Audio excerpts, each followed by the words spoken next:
Goejoen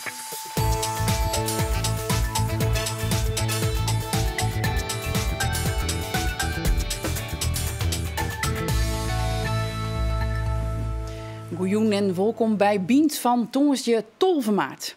Om tafel Joël van Koetsveld, hoe de Frieske medaillekansen op het WK Shorttrack in Moskou.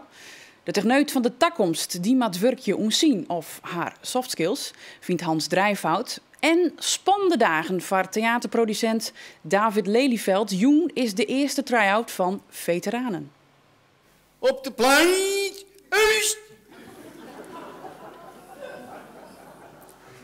Nou, best. Zo, dus. Ja. Ja, David, dat wie just Joen in werk geeft, wat wie de eerste reacties? Nou, mensen die vertelden hier een herkenning van heid en mem of broers en omkes en neven die het mij maken hier en er net hoe praten worden. Oké, dus een stuk herkenning. Een stuk herkenning, ja. Okay. Nou, hier hebben we aanste meerdere roer.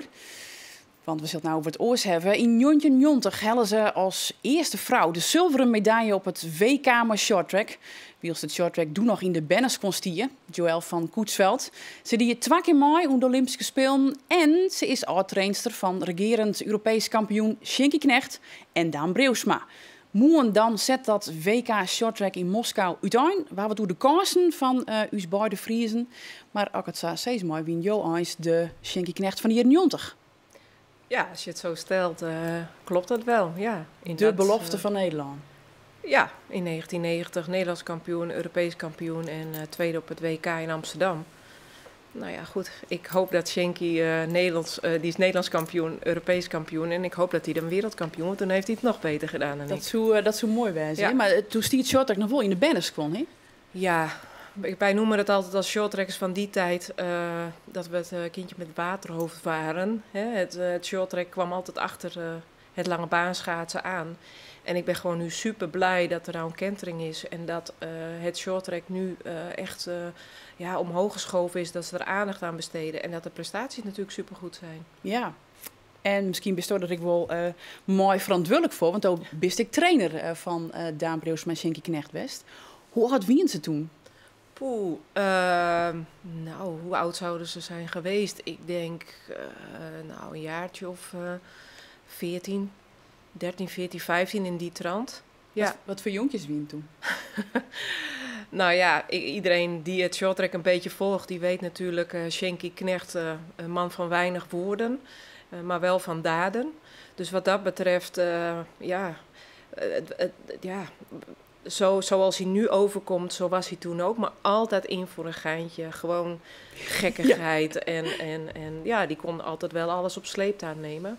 En daarentegen was een Daan Breusma toch een stuk serieuzer. Ja. En ik wil niet zeggen dat Shinky niet serieus was, maar die ging er toch op een andere manier mee om. En ik denk ook dat nu zeg maar zijn sterke kant is. Oké. Want uw collega Roelof de Vries die is in Moskou en die zocht de beide heren op en ging met ze een slag terug het hotel.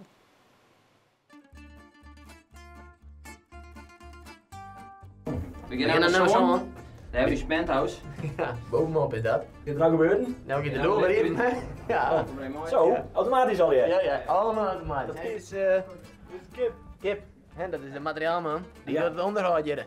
Oké. Ja. Jullie maken een soort van MTV Cribs video dan. Soort van. Wat voor muziek moet eronder, Kip? A 50 Cent, Candy Shop, that soort van ja, dat soort van ja, liedje. doe even een heel knipje en dan ja, staat hij erop. Kom binnen. Ja, kom maar in. Hier, Arco. Arco, de raam kan hier. Nice systeem. Ja. Zie? Nou jongen, dan doe je geen even met dit. Nee. Zo mooi.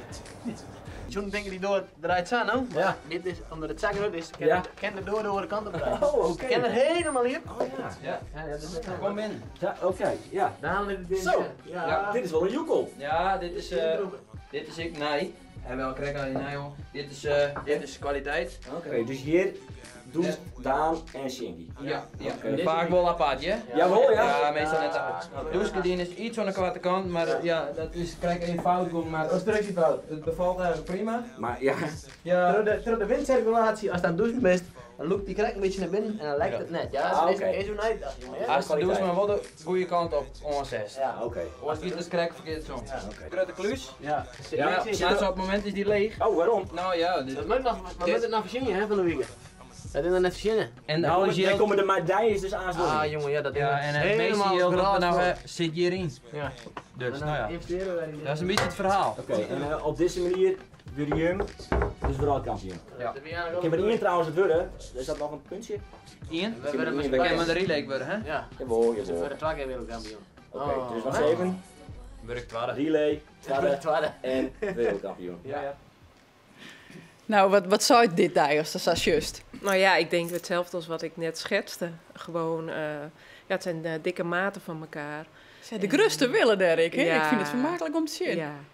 Maar zo gaan ze er dus ook ontspannen naartoe. En op het moment dat het moet, zijn ze super serieus. Maar ja, de ontspanning moet er ook zijn. Hoe gruts Casto hun kansen in? Er zijn aardig wat favorieten, hè? Er zijn meerdere. Ja, kijk, je hebt natuurlijk Victor Aan, hè? De Rus. En Schenky, ja, dat zijn elkaars rivalen. Hè? Aan die heeft gezegd van, ik kom terug op het WK. Maar goed, daarbuiten zijn er zeker nog een stuk of 6 ja, die het ook kunnen doen. En ja, je moet een goede dag hebben, je moet een mazzel op je hand hebben. En Ja? dan is er ja, heel veel mogelijk. En ja, Schenky, ja, ik ga toch voor Schenk. Ja? Ja. Wereldkampioen? Ja. En bij de relay, hoe is dat? Ja, bij de relay zijn natuurlijk heel veel ploegen die bij de eerste 3, 4 die in de finale komen te staan, die het kunnen doen. Ja, het hangt even af van de slinksigheden die je kan doen en of je niet te lang zeg maar, voorop hebt gereden, of je lekker mee kan, hoe het ijs blijft. Maar goed, Schenk rijdt de laatste 2 ronden, dus Je bent vol goede moed. ik ga voor goud. Ja. Allebei, individueel. Vind en, ik. Je mag ik relay. wat positief hebben. Ja, Ja. ja, Nou, dank u wel. En Graag. sinds het verzels ik volg je, denk ik. absoluut. Ken ik bij Omroep Friesland, want voor u volgt Roelof de Vries dat. Die is er nou al, wat wie krijg ik al zeggen. Ja, aanstaan wie in de doopsgezinde kerken van Sint-Anne. Geen preken daar, maar struven. Dus ik me net vragen wat dat is? Beeld van pannenkoek. Maar goed, daar is meer hoor. Maar de première van Veteraan van de Door liet het theatergroep Pier 20 hield niet meer groen onder de voeten te krijgen. Het begint al jaar in 2012 met de succesvoorstelling De Emigrant. Het verhaal van Sibold de Haas die na zijn emigratie naar Canada in de jaren 50 waarom komt in Friesland. Ja, doe je erheen, hè? Doe ik alleen maar duizend en snuizen kleren. En 2 overal, meer hier ik niet en meer hoe ik niet. Mijn familie komt uit Turkije, en Oost-Turkije. Oh, ja, zo. Gastarbeiders. Ja, ja. Die winnen in mijn tijd nog net, no? Ik vind het hier een oprijden land, begreep ik. Beetje een park, ja. Alles kreeg en oprijden. Loon zat loon bedoeld is, dat verliest zijn karakter. Ja, producent David Lelyveld, De Emigrant. Hoe belangrijk wie dat doet voor die? Heel belangrijk, dat is de eerste vaststelling die ik produceerd heb. En onder de stichting Pier 20, die ik together met Theo Smedes opricht in 2012. En ja, daarna hebben we zo'n tour terug Friesland. Met de eerste tour dacht ik 34 vaststellings. En daarna nog een reprise in Friesland. En tussendoor nog een trip in Canada gewoon. En aanstek in het Nederlands. De bedoeling is nou, ja, om hem terug naar Nederland te doen. En er is nou belangstelling vanuit Amerika en Canada om eens te komen te zien, om dus in het Engels te spelen. Zo, die contacten die binden. Daar heb ik nou contact mee en ik moet even zien hoe we het daadwerkelijk doorgaan, maar dat is, die belangstelling is er. Ja, Nou, dat is goed nice. dat is heel leuk nice. Ja. En helpt hij dat? No? Zo'n succes? Ja, absoluut. Bedoelst mij de emigrant? Ja, Of ja. De De emigrant helpt dat no bij die orenvaststellings bedoel ik. ongetwijfeld. Ja. Dat moet ze wezen. Ja, zeker. Ik bedoel, we gaan nou een mooie vaststelling maken en die hebben we hier spelen. En die gaat nou in het Nederlands en de belangstelling komt erbij. Ja, daar dream je dan toch van eigenlijk. Ja, nou het komt in die paard, dus dan Ja. dat pakt op. Want de wie is technicus bij het theater. Ja. Kriegsdien. Hij Ja. is zelf de verkozen om producent te worden. Dat is Ja. een gigantische stap, ik. Ja, ik denk, ik ben beide mensen, maar ik had bij theater natuurlijk een prot geleerd. En daar is dit wel uit voortkomen, zeg maar. Dus het is wel het is een wisselwerking. Ja. Op 21 maart dan gaat Veteraan in première. Wij draaien juist de jong bij de repetities. En dan mag we zelfs even een shit.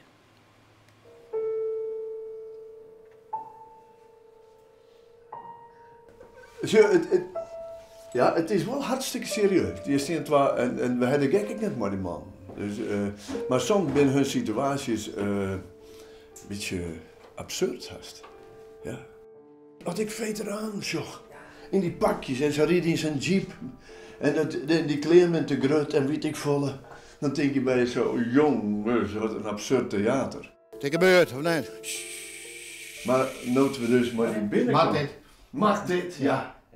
En dan we dus maar die binnenkant van dat verhaal aan de gang binnen. En dan denk je, ze hebben wel echt een verhaal, hè?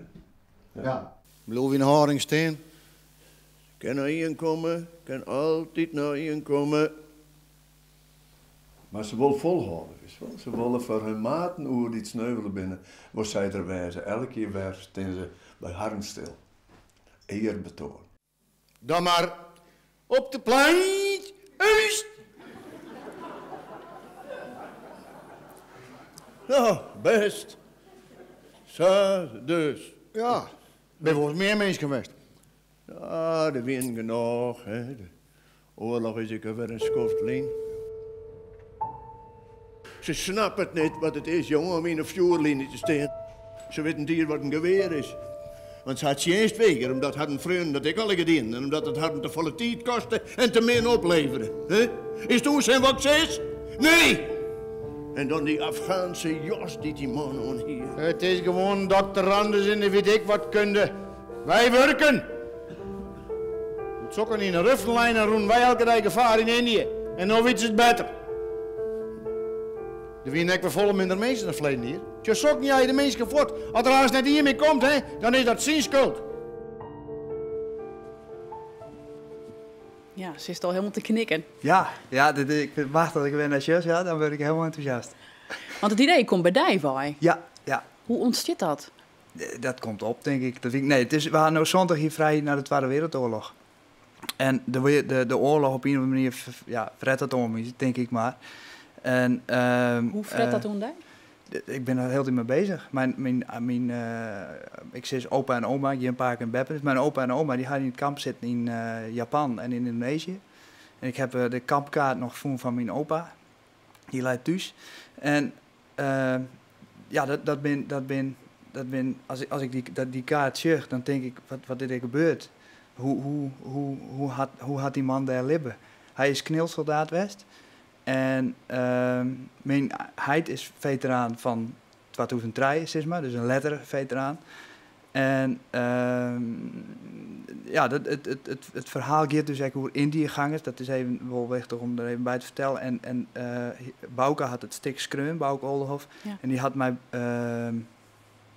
Hielke Speerstra contact gehad. En die had het boek op Klompen de Dessa schreeuwen. Ja, en daar komen een heel verhaal. De geerwerking west is maar om deze vaststelling tot stand te brengen, onder oren. Wat droogt hij? Het verhaal vertellen. Op een of andere manier, ik wil gewoon verhalen vertellen en wierbare verhalen vertellen die gebeurd binnen, eigenlijk op toneel weer in leven te brengen. Daar was gelukkig van. Nou, hoe mensen erheen komen, hoe mensen daar gelukkig van worden, hoe mensen hunzelf daarin vinden of het verhaal daarin vinden kennen.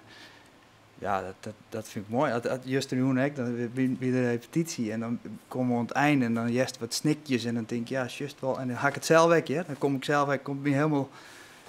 Dat vind ik zo mooi. Ja, dat vind ik prachtig. Oké, dank u wel. Een heel soort succes. Dank je wel. Want Veteranen is nog een mooie te zien rondom in Friesland. De kerk, daar zullen we het nou over hebben, want die zullen als gebouw vol oranje bloeien, maar had een functie verloren. Een proces dat al jaren gaande is, waarvan de ei nog lang net in zicht is. Deze week gaan we met kerkengongens, waarom naar haar oude kerken, die intussen een nieuwe bestemming kregen had. Joet ben we in Sint-Anne. Uws provincie telt zowat 800 kerken. Al eeuwenlang vaste herkenningspunten in een wraad die het alsmaar verroert. Haast een tredde had een oren bestemming kregen. En de ein is nog lang net in zicht. Huis van God, cultureel erfgoed. Oftewel, wat doen we maar de kerken?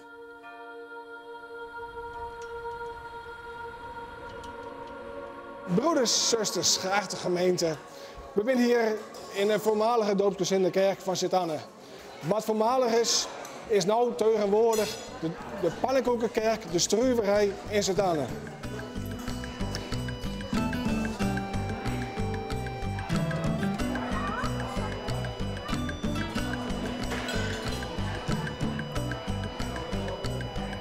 Ja, dat weer natuurlijk voor de gemeente heel moeilijk.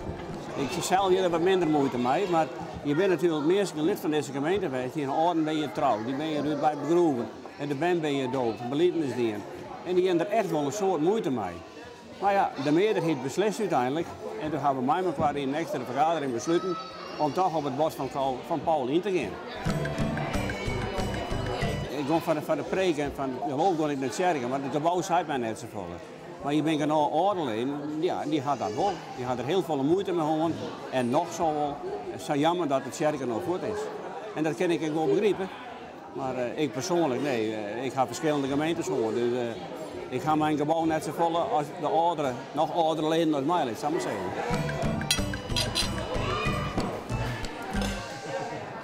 Iedereen een cool Paul wil, en ik ga nu het multifunctioneel centrum in Sint-Anne. Dus doen ze dat heen, ja, ik ben er wel een heel hoop die zijn, nou, hebben we er dan een beetje minder moeite mee. Ik ben een Sint-Anne-buurster, dus ja. Maar viel dan een extra verantwoordelijkheid? Absoluut. En ik heb ook bij een vergadering ben ik even binnenlopen van de kerkenraad. En toen heb ik ook zo van, ik maak er iets heel moois van. Het is geen kerk meer vanzelfs, maar ik heb hun wel aanboden om eventueel de kerkdienst te houden. Daar maak ik ze geen gebruik van. Maar ik heb ook gelijk zo van, ik maak er niet een kroeg van. Nou, dat vonden de mensen eigenlijk ook wel heel erg leuk. Ah ja, dan word je wel wien en bier dronken vanzelf. Ja, maar dat deed Jezus uiteindelijk ook. Die had ook een avondmaalwinstje. Dus een paar is niet zo slim. Steeds nooit. Misschien komt er wel een tijd dat de wodder opbloeit. Het komt net weer waarom in dit gebouw, toch? Nee, dat denk ik net. Nee, dat is net een verwachting. Maar dat weet je natuurlijk nooit, hè. Het is vermoeden dat precies hetzelfde gebouw als het weer waar je gemeente houden. Dan ben je ook sinds kerk in Friesland niet leeg staan. En men probeerde in de stichting van de kerk om ze dus nog te behouden voor de toekomst. Alleen ja, qua onderhoud vergt dat nogal wat. Maar de hoop dat het tij eer keert? En dat ze misschien wel een kerkelijke functie krijgen. Als wij op vakantie binnen, we lopen altijd bepaalde kerken in. En een kerk heeft toch wel wat. En vaak is een oude kerk het mooiste gebouw van het plakje. En dat vind ik ook, door de deuren open, iedereen is welkom. En wat je er ook mee bedenken, alles is goed. Anders verpaupert het.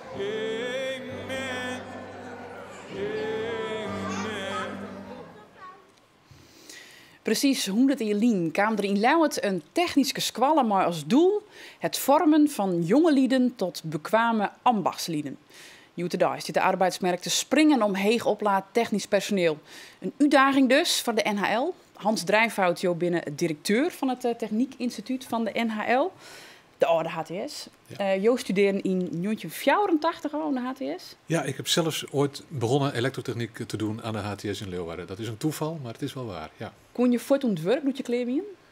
Ja, direct nou, in mijn tijd moest je nog een jaartje militaire dienst. Maar daarna die tijd was het niet heel erg moeilijk om te vinden. Maar we deden wel het liefst zoveel mogelijk sollicitaties de deur uit. Omdat we voor elk sollicitatiegesprek een vrije dag kregen. En dat was ook wel meegenomen. Daar kreeg je toen nog vrije dagen voor. Ja, dat is nou net meer zo. Wat is er verloren in het techniekonderwijs?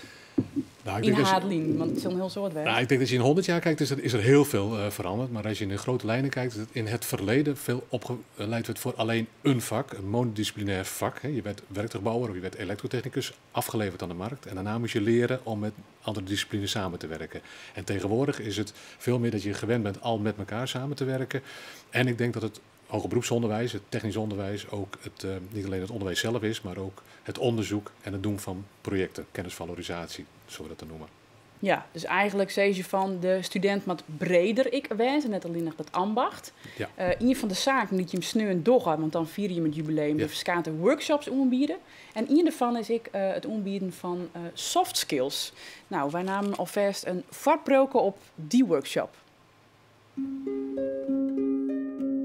Waar we in de opleiding wel meer aandacht aan besteden is dat we studenten helpen om na te denken over van wie ben ik, wat zijn mijn kwaliteiten en waar ben ik goed in en wat betekent dat nou voor de keuzes die ik maak in mijn studie, voor de dingen die ik wil leren en in mijn loopbaan straks, de organisaties waar ik bij ga werken of het type baan wat ik ga doen. Wat je ziet is dat de arbeidsmarkt verandert natuurlijk. Mensen hebben veel vaker tijdelijke banen waarbij ze voortdurend weer op zoek moeten naar nieuwe projecten, naar nieuwe uitdagingen, naar nieuwe klussen in hun werk. Dus het is veel minder zo dat je één vaste baan hebt en dat de rest van je leven blijft doen. Nee, je zult eigenlijk voortdurend moeten veranderen en ook voortdurend met verschillende groepen mensen moeten samenwerken in dat ingenieursberoep. Dus daarom leggen we tegenwoordig in de opleiding ook wel wat meer nadruk op dat soort persoonlijke kwaliteiten van studenten. Ja, ik ben dingen dat weten ze nog net als ze van de studie beginnen. Nee, absoluut niet. Dat zijn dingen die moet je leren die moet je leren door dingen te doen, zeg maar. Maar zo tegen het derde jaar of na de stage, dan hebben ze heel goed dat in de smies en dan kunnen ze heel goed verhaal houden van dit ben ik, hier ben ik goed in, dit kan ik toevoegen aan een bedrijf, hier liggen mijn sterke kanten. Dus dat ontwikkelt zich heel snel in die 4 jaar eigenlijk dat ze hier zijn. Maar nee, dat hebben ze nog niet als ze hier binnenkomen. En dat waren 30 jaar ik net zadien? Nee. Ja, leren ze dat net gewoon als ze aan het werk binnen, denk ik dan? Als ze later aan het werk zijn, gaan ze dat op een gegeven moment leren, ja. Maar wij willen dat heel graag meegeven in het onderwijs al. De tijd dat ze de 4 jaar normaal gesproken bezig zijn met het HTS-onderwijs, om dat alvast mee te geven. Heel belangrijk voor de mensen zelf. Ze hebben gewoon betere startkwalificaties, dus bij een bedrijf beginnen. En ook voor de bedrijven zelf, want je hoeft niet nog een keer te investeren nadat mensen bij jou begonnen zijn in de soft skills, om het zo maar te noemen. Dan kun je dus een totaalpakket aanleveren als squal. Ja, het is belangrijk dat mensen niet alleen het vak kennen, maar ook wat is er nog meer rondomheen, rond het uitvoeren van dat vak. Hè. Je kan iemand, bij wijze van spreken, leren metselen, maar het metselen gaat verder dan dat. Hè. Het gaat ook om van hoe communiceer je met mensen, dat je op tijd je spullen hebt en dat je uit gaat leggen wat je gaat maken. Overigens, we leiden geen metselaars op, maar als voorbeeld. Als voorbeeld, ja. Je komt uit het bedrijfsleven, maar je hebt 2 jaar de oerstap maken uit onderwijs. Waarom? Ja, dit is na bijna 30 jaar in de industrie gewerkt te hebben, ben ik erachter gekomen dat wij het onderwijs nogal wat kwalijk namen. Namelijk dat ze niet voldoende en goed opgeleid personeel konden leveren. Als ik overigens daarmee sprak met mensen vanuit het onderwijs, dan zeiden ze, ja, maar jullie kunnen niet omschrijven wat je niet nu nodig hebt, maar over 10 jaar nodig hebt. Het is overigens beide waar. Dan op een gegeven moment heb je het idee van, als ik nog eens een keer wat anders wil doen, wil ik me daarmee bezig gaan houden. En dat is uiteindelijk de reden voor die overstap. Je wil die verbinding maken tussen de squal, het onderwijs en de praktijk. Ja. Nou, daar komen de tijd nog wel werk van, denk ik. Nou, ik denk dat ik daar nog wel 100 jaar mee bezig kan zijn. Maar ik denk dat de wereld zo snel verandert dat we ons niet meer dan 4 jaar daarvoor moeten gunnen. Want anders dan raken we gewoon achterop. En dat bedoel ik niet alleen als zeg maar, de hogeschool in Leeuwarden, maar ook met het onderwijs en techniek toepassing in Nederland. In je laatste vraag, wat zou jou graag volgen hoe de student of jou hier aan van squallen afstapt? Dat hij precies weet, een goed beroepsbeeld heeft van datgene wat hij zou kunnen gaan doen. En dat hij een beroep kan kiezen wat past bij zijn eigen talenten. En wat hij leuk vindt dus. Dank u wel. Een soort succes sneuren op het jubileum. Succes met de vaststellings. En lekker genieten van het shorttrack dit weekend. Dank voor je komst alweer. Dit weekend Moon is onder andere sportjournalist en Ajax-fan Frits Barends te gast om te praten over de wedstrijd van zijn club. Het is in SC Heerenveen komend weekend. Bedankt voor het zien en nog een gezellige jong.